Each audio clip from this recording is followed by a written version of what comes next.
What is up everyone, and welcome to some more F1 24 League Racing, and it is time for the Qatar Grand Prix, round number 10 of our first season on F1 24.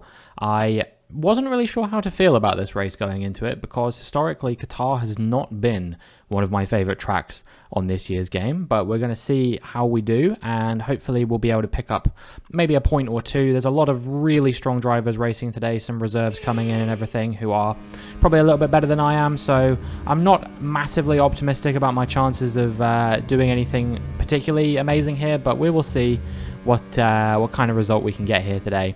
And yeah, we're out here in qualifying our first flying lap on a fresh set of soft compound tyres.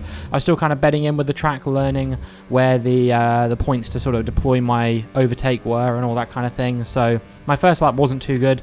I also actually got blocked a little bit on the lap as well by Lewis, who was not really paying attention to where he was going, and that probably cost me about 4 or 5 tenths, I would say. So yeah, 122.8, but definitely quite a bit of improvement to be had here on the next lap. And surprisingly, I actually didn't improve by as much as I thought I was going to. We were almost 2 tenths up going into the final sector. Then I lost quite a bit of time actually in the final sector. I reckon we probably could have been another tenth or two up from where we currently are, maybe even more than that. So yeah, it's only going to be about a 2/10 improvement on our second flying lap as we cross the line. It's a 122.6. It will move me up into P9 at the moment, but I really could use a much better lap than this if I want to be sort of getting myself in and around the top 10 at the end of the session. Going into the final sector, we were almost 3 tenths up, and well, unfortunately, as you're about to see, as I'm come through this corner here, I had a big slide, and that cost me about 2, maybe 3 tenths going through there, because there was actually some more time to make up in sector 3, and in the end I lost it because I just had a loss of grip going through that corner basically. So in the end we improved by slightly under a tenth of a second. It's into the 122.5s, P10 initially here, but as you will see in just a moment, I am going to be bumped down the order a little bit by a few other drivers who went faster after me, and it was P13 at the end of the session. So yeah, not the qualifying I really wanted, but Qatar just really not one of my strongest tracks here. And as you can see, it was my teammate Bjarni grabbing pole position by 16 hundredths of a second, or thousandths of a second I should say, from Alex and Lewis. And yeah, we're all the way down here in P13, so we're going to have to do a really good job of things in the race tomorrow, especially considering Alfie and Barmy didn't qualify. Alfie was on a quali ban. Barmy just chooses not to qualify for whatever reason. I get the feeling that if they had qualified, they certainly probably would have qualified ahead of me, so that could have been P15 in a different race. So we just got to try and put that out of our mind, focus on making sure that we nail the strategy here today, and hopefully it will be a good race for us, and we can get ourselves maybe just into the fringes of the points. If we can get a P10, you know, Qatar has the tendency to throw up a little bit of chaos, so I'm hoping that we can score at least a point or two. But we will see whether that is possible or not as the lights come on. And the lights go out, and Alfie has jumped the start there. He's got himself a drive-through. It seems like he jumped the start by miles there. Clifford not getting away off the line, though, so we maintain P13 for the time being, but Jake sending it into turn 1. He went into the back of Ollie. I think Ollie caught out Ryan Harris there as well, so we've gone ahead of Jake, and I think it was Harris got damaged there as well, so we're going to try and get ahead of him if we can. Stade Body and McLean going off the track there as well. They've made a bit of contact. So we're up to P10 already, and I think if Harris is going to box at the end of the lap, we should be able to get past him, hopefully, and up into P9. But at the moment, it's just frustrating that we're kind of being held up behind him because he is kind of slow with that front wing damage. I imagine he probably will box at the end of the lap, though, and we will see what he can do from there. You know, he is currently P2 in the Drivers' Championship, of course, so this is probably not the qualifying or the race that he would have wanted so far, but still a lot of laps left to go to change things up here. I'm pretty happy with how my race has started. You know, I wanted to get myself into the points. That's happened so far, but there are still a lot of very fast drivers behind me. Don't forget, there's also Alfie in front, who does have a drive-through, but I mean, if you watched my NBS Racing round 2 video, then you will know that Alfie is somebody who can make up very significant margins to people in a surprisingly small amount of time, and I would not be surprised to see him closing up on me in the race, even with this drive-through penalty. We'll see whether Harris can do the same. I think the damage and changing the front wing and all that kind of thing might just be a step too far for him to be able to make up the gap unless there's a safety car. But I mean, look, we know that Qatar definitely can throw up a safety car from time to time.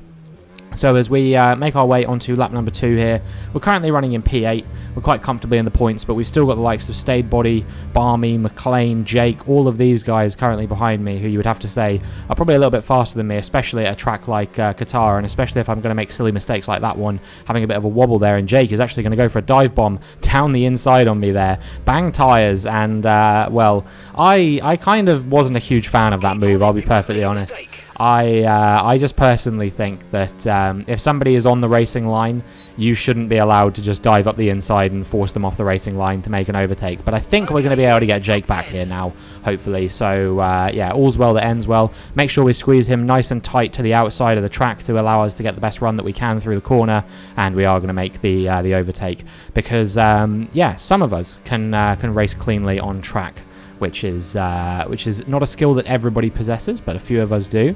And I think Jake, this time with a DRS overtake, should be able to get past me a little bit cleaner than he did on the previous occasion. Stade Body and Barmy racing with each other behind me, and they are maybe on the verge of overtaking me as well with the DRS. I felt super slow in a straight line today, which was really frustrating because I was actually running a top speed setup. I was honestly wondering whether it was something to do with the Alpine, whether it was that, because you can see I had DRS here and Barmy just blitzed past me. It seemed like he had an extra like 5 kph or something like that down the straight. It seemed like he had way more speed than me, and I'm not really understanding why, unless he was running even lower downforce than me.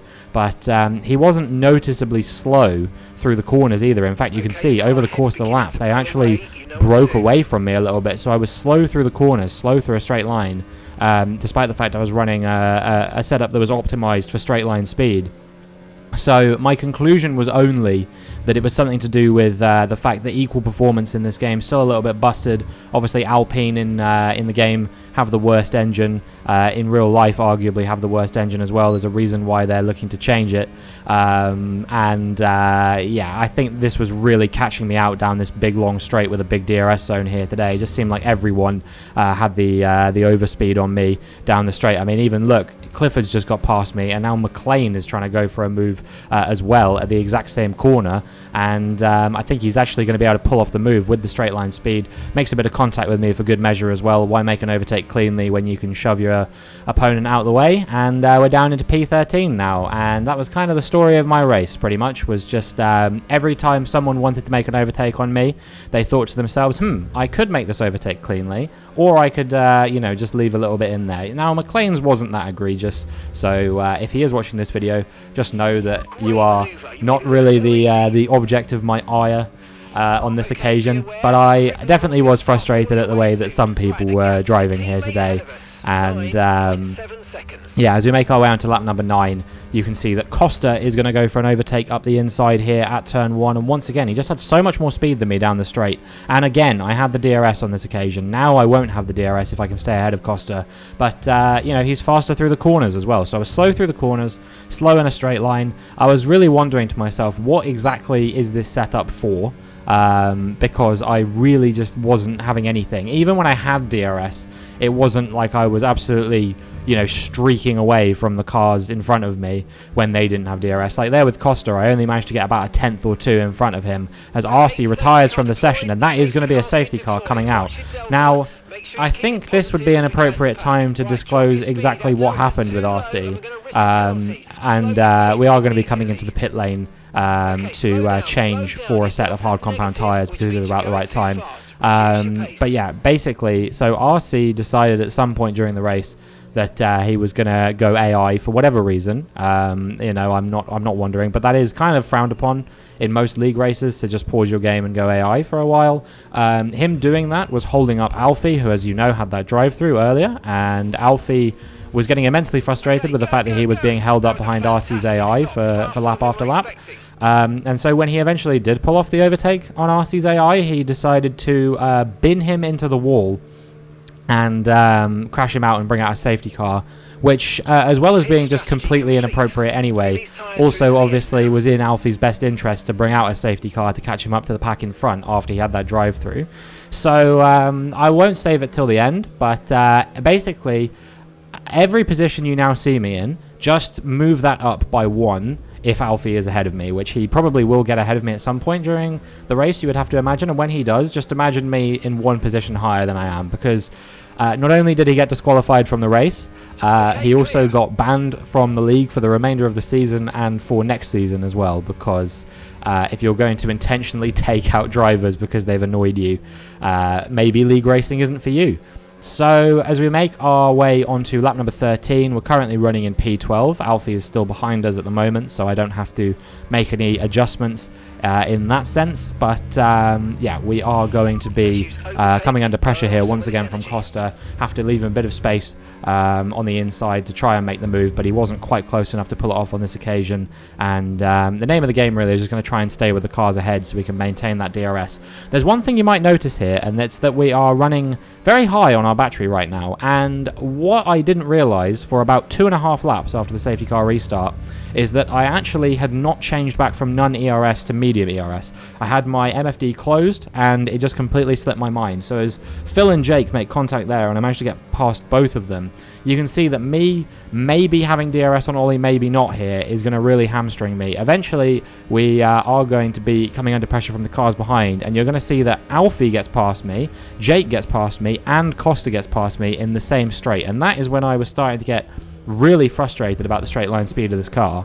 Although on this occasion, obviously, I realised a little bit later on that it was because I didn't have my ERS turned on. Now, I do notice fairly soon, but still, it's very frustrating to lose 3 positions in the space of a corner because of something that you didn't realise was going on. Alfie and Costa making a bit of contact there. Costa spinning out. That's going to allow us to gain a position, but now Harris is going to go for a move up the inside, and he's made contact with us, spun us out, and now we're going to lose position not only to him, but also to Jermaine and to Mike as well.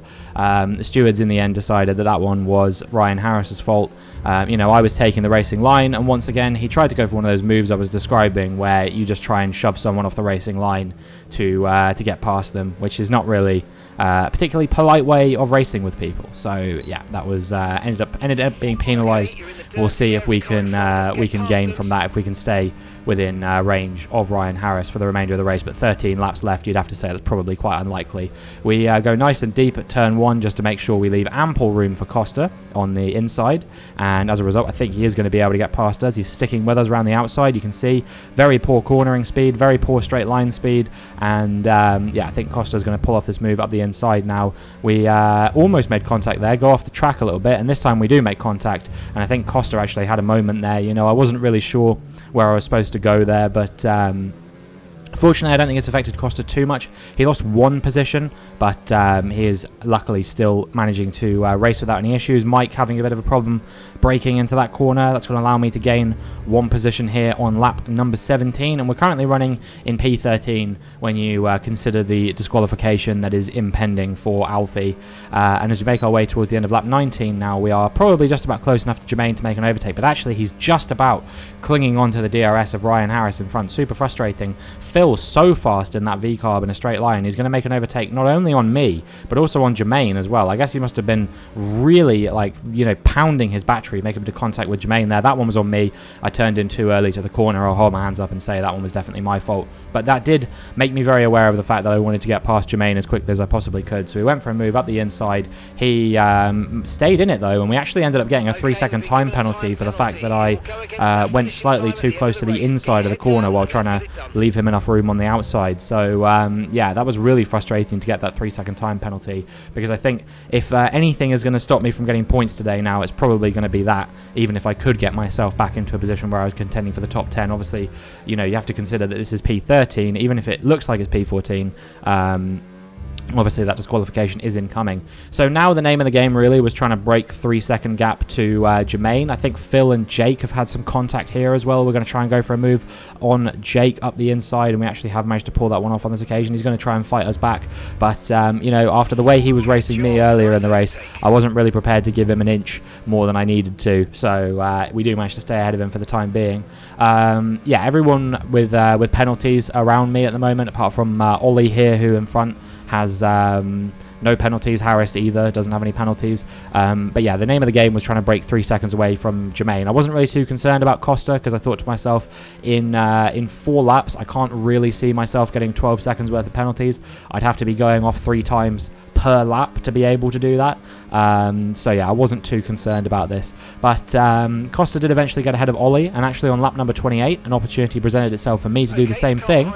And so I gladly took it up the inside on Ollie, and we made our way into what is now going to be P12, P11 with Costa's penalty applied. So yeah, I was pretty happy with how this was going. We were not too far away from the points for the majority of the race. Phil also has a 6-second penalty, so if we can stay within 3 seconds of him for the final lap of this race, then we might just be able to get P11 here today with everything that's happening, because I think Ollie is not likely to get a penalty on this final lap. So even if I could stay ahead of him, which he's now actually got back past me, I just don't see a world in which we'll be able to break away from 3 seconds from him now, and I just don't see him getting a penalty on the final lap either. You can see there was a bit of glitchy shenanigans going on with Ollie, which kind of distracted me a little bit. I thought I was going to fall out of Phil's 3-second range there, as Alex picks up the win here today. So a great result from him. And yeah, as we make our way around the final few corners, you can see Costa's up to 21 seconds worth of penalties now, and he actually had a 5-second post-race penalty as well. So yeah, that's quite amusing to me that he was able to pick up as many penalties as he did. I think he ended up finishing P15 as a result of that. Ryan obviously did end up getting that 5-second penalty, which if I hadn't had my 3-second penalty, that would have promoted me to P10 and get the final points position. So I was a bit frustrated that obviously didn't happen here today. But with all the penalties applied, I ended up finishing P11 when you factor in the disqualification. Your podium was as follows as we go out onto the podium. It is Alex there in P1. I believe that is Lewis in P2 and Barmy in P3. So a great result from him, fighting his way through from the back to get through into P3. And then, yeah, other than that, it was a pretty good race for most drivers here today. I think, unfortunately, I just had a few moments where I was really, really irritated by some of the stuff that people were doing. I was trying not to lose my head in the race. You know, I made a few mistakes of my own, like with the ERS and stuff. And, yeah, in the end, we just weren't quite fast enough to get ourselves into the points. But the final order was Alex, Lewis, Barmy, Liam, Bjarni, Clifford, McLean, Stadebody, Ollie, Harris, myself, Phil, Jermaine, Mike, Costa, and Jake. And that was the full race order. That is going to be it for this video. If you enjoyed, please make sure you like and subscribe, and hopefully I will see you in the next one.